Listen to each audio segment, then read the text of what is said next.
So this is asking about the TikTok ban, and if you can find me in other places. So first, yeah, I'm on YouTube. I just throw up these TikToks though, so I don't do any work. Maybe I'm going to do a little bit different, like in the new year. Maybe, I don't know. I'm just trying to get through this year right now. There's a bunch of stuff going on off screen.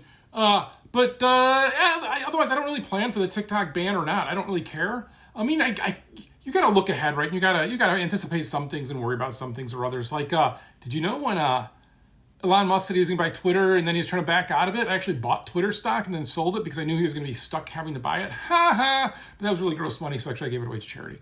Well, after taxes and stuff, right? It wasn't that much, but it was enough that, yeah, screw him. But so you can look forward for that kind of stuff, like I do. But like for this kind of stuff, man, I'll tell you what. Out of every single thing that I know stops somebody from making something or sharing something or creating something that I want to see, this is selfish, this is about me, it's this paralyzing fear of the future. That they're, oh, but what about if this happens? What about if this happens? What if Steam closes down? What if Gabe dies? What if this happens? Like, this, shut up. Like, just do your thing and it'll figure its way out. Like, it'll figure a path. Just do your thing. Look, here's how much I just throw these up on YouTube. And if I was YouTube only, I would go back using my full, this fancy mic. You can't really see it. See, look at that. Look at that guy, a fancy mic there. That I do like for streaming and stuff. But here I like to just do the camera because it's just quicker. It's just quicker. This whole process is faster, and I make that faster. But I bought these. Since I'm late to the game, I don't really care because I wanted to be able to sit a little bit further away from my camera. Because I was always like this because I had to be because the voice and my other microphone kept cutting out. So these are better. But like, can I anticipate that it would take a week to get here because the driver decided that the mailing house that I've used for 5 years, it's existed for 50 years, didn't exist? Whatever reason. He just got fired, we found out. Good for him. But yeah, for whatever reason, he had beef with the mailing house, so I couldn't get these. And so I was supposed to do a podcast thing earlier this week that I didn't do because I didn't have these. It just happens, man. You can't anticipate all the stupidity of what's going to happen. And so many times I see people worry about this. And I know that's not what you're saying here. You're just saying, hey, I like this content. Where else can I find it? And so YouTube is the place.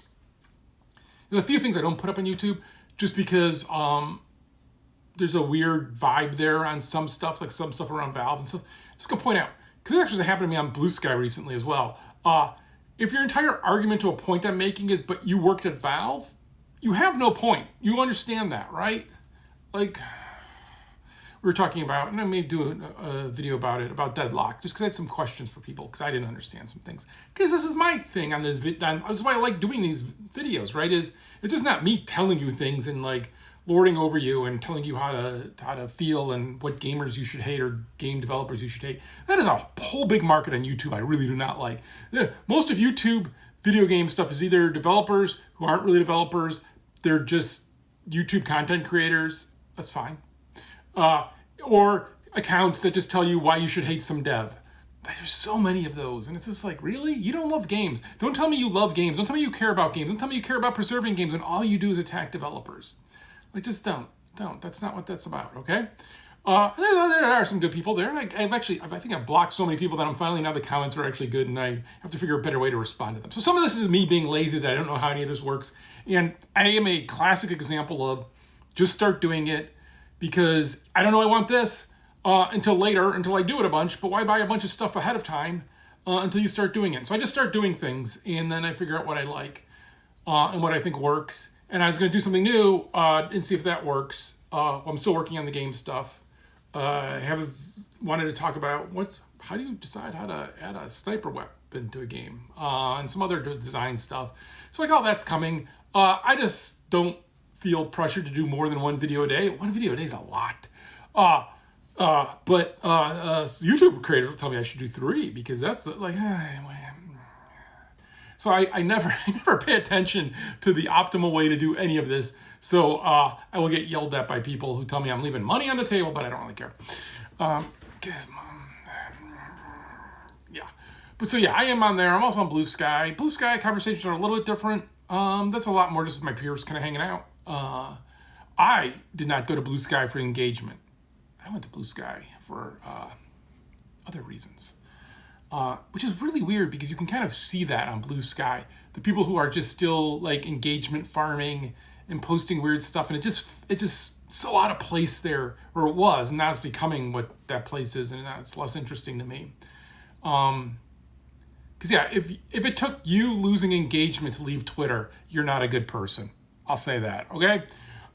If you hide that you have a blue check and you've been playing Elon Musk money, but yet you get outraged about Elon Musk, that's a little bit of performative outrage. You can go piss off. I don't care if you make videos and work with Valve.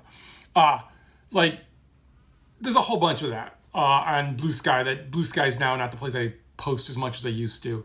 And our Discord. And our Discord is the #1 place. And that's discord.gg/StrayBombay. That's discord.gg/StrayBombay. And I talk a lot there. It's weird because people act like they can't just ask me a question there when I'm there. Like, I'm playing games, I'm hanging out. Like, a lot of this account is trying to act, because a lot of people tell me, for these accounts, what I should be doing is like elevating yourself and speaking down so that you have this power and this placement, and then that's what you use and leverage. Where I'm way more like, we're all the same. Like, let's have a conversation about that, because it's not like these mythological people that make games. This is regular people. I'm a regular person. If you want to play games with me, if you want to play Left 4 Dead 2, I think we're playing Left 4 Dead 2 tonight, because I missed Friday night, and Jet's finally got internet back. Jet's a moderator of our Discord. So we're going to play some Left 4 Dead 2, and we'll just play with people from the community. Like, I don't like stratify. Like, everybody's life is the same. Everybody's hours just as important as the next. We're all going to die. Including your mom. You got to mention that every so often. I think people like when I talk about their parents dying. Be clear, my parents dying, I did not handle well any of the times we did it. Both very different. Both did not handle well. In the sense of, like, there's some Norman Rockwell thing about, like, all around the deathbed, holding them, telling them how much you love them. No. Yeah, so whatever. All right, boy, this is a rambly one. For me to say yes, I'm on YouTube.